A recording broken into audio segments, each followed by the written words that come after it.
said we are already past 2 Just o'clock. wait. There's one more Go thing ahead. I have, because there's one more story that I want to point out. We'll just breeze right past it. But again, I reiterate, I cannot wait for Yom Kippur to be over in Israel. Because that's going to be one heck of a statement, scorching Justin Trudeau. But let's talk about the CBC for a second. Yep. And the National Post, might I add.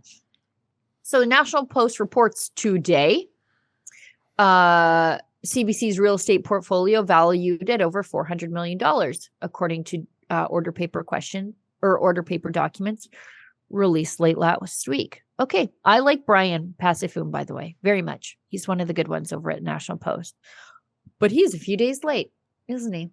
This is a story I covered last week when the documents first came out, because one of my biggest stresses in a day when the order paper dumps come into the House of Commons is, how do I neglect all my other duties to write these up before A, the National Post, B, before Western Standard, and C, although I list them third, they are the most important one because they're the best at this, Blacklocks. Absolutely. And you know what? Sheila beat them. Last week, I wrote it up for the website. I'm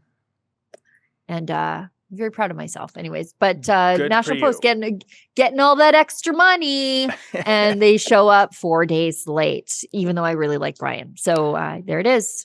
Give yourself a Barry Horowitz pat on the back, Sheila Gunn Reid. Yeah. Do it. And so pat yourself on the back. Thank you. But Sheila, can I just say one thing about the CBC real estate portfolio? And I have been saying this for decades. Case in point, their downtown Toronto Taj Mahal. It's right across from the Sky Dome where the Blue Jays play. It is primo real estate. I have always said this, Sheila, if the CBC has to be a fact of life, and hopefully under a Poilievre government that we won't have to worry about that, but if it was, tear that structure down, put up an enormous retail condo office skyscraper in which the CBC leases, say, the first 7 floors for all their broadcast endeavors. And they could probably take care of that more than $1 billion a year that we fund the CBC with in terms of the rental. I mean, I've got a better plan. I've got a better plan. Okay. Tear it down, build a skyscraper, give the CBC the first 7 floors. Sure, I'm fine with that. Put low income housing above it. As high as the eye can see. Yes. But that's a waste of space, Sheila. That is a waste of space. There's your funding problem solved. And I can't believe this hasn't been asked of them. You know, that is an incredible, enormous, prime downtown Toronto real estate footprint.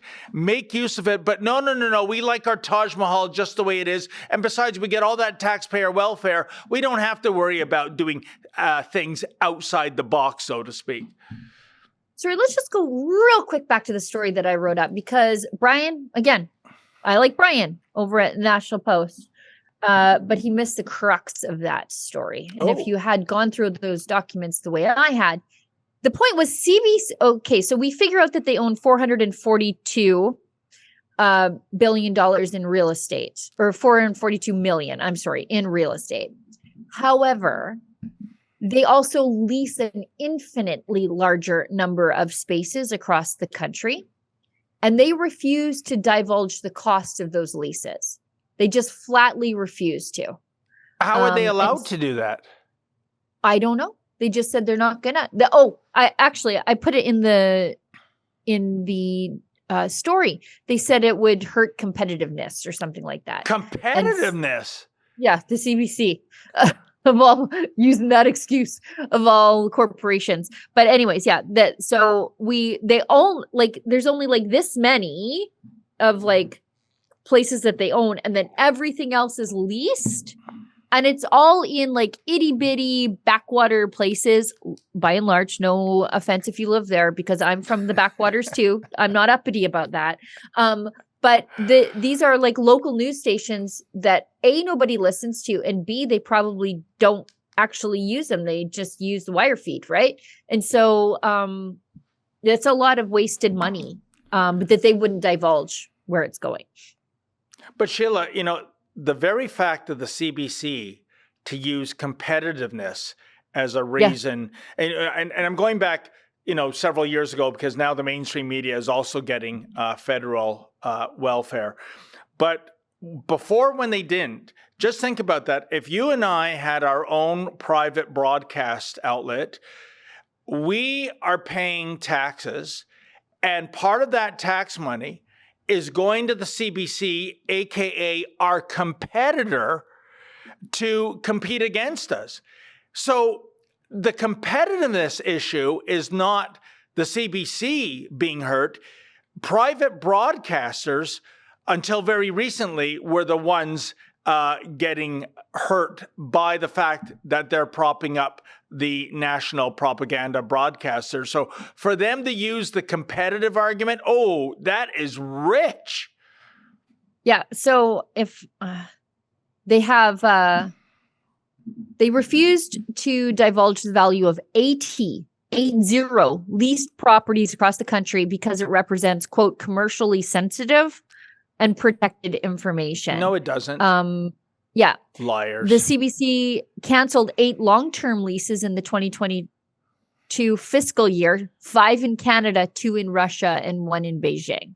So anyways, liars. They own 12 properties across the country, 442 million. We should just liquidate those when we sell the CBC one day. I'm dreaming big, but it's the 80 leases that really troubled me, and their refusal to produce that information for some ridiculous reason. And Sheila, when you look at their numbers, for all the money we shovel at them and the return on investment we get, it is so lacking. Really, what do you think the core fan base of CBC News is these days? 50,000 people? Seriously. It's grandparents who don't know how to use the remote control. Honestly, young people, the one good thing that you can do for the state of this country is to teach your grandparents how to use the remote control so that they can watch curling if they want, and they can watch Murdoch Mysteries, but also something different that isn't brainwashing them. Please, young people, do it for the future of this country. Teach your grandparents how to use your remote controls. There is Sheila Gunn Reid's gift to last.